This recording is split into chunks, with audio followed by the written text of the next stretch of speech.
লড়াইয়ের বার্তা, কেন্দ্রের ভ্রান্ত নীতির প্রতিবাদ, আগামী দিনের রণকৌশলের ঘোষণা, জাঁকজমক, লাখো কর্মীর জমায়েত, মেগা যোগদান।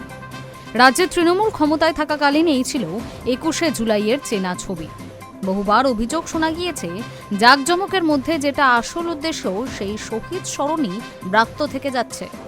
কিন্তু এবারের ২১শে জুলাইয়ের আগে মহাসংকটে তৃণমূল কংগ্রেস, বলা ভালো কালীঘাট তৃণমূল কংগ্রেস। ২১এর মঞ্চ এবার যেন দলের অস্তিত্ব রক্ষার শেষ হাতিয়ার। এবার কালীঘাট তৃণমূলের কাছে চ্যালেঞ্জটা অন্যরকম। এতদিন যে অঙ্কে অন্য দল থেকে ২১এর মঞ্চে বড় বড় নেতাদের যোগদান করানো হতো, এখন সেই অস্ত্রেই বিদ্ধ কালীঘাট। দলে ভাঙন এমন পর্যায়ে যে প্রতীক টিকিয়ে রাখাই কাল।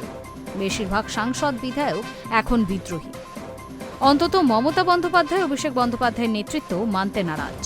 এই পরিস্থিতিতে সংকট বাঁচিয়ে রাখতে ২১এর মঞ্চে সম্ভবত নয়া বার্তাকে সামনে রেখে জমায়েত করতে চাইছে তৃণমূল।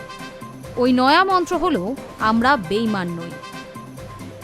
এই মুহূর্তে তৃণমূলের জন্য সবচেয়ে গুরুত্বপূর্ণ দলত্যাগী ও বিদ্রোহীদের মোকাবিলা।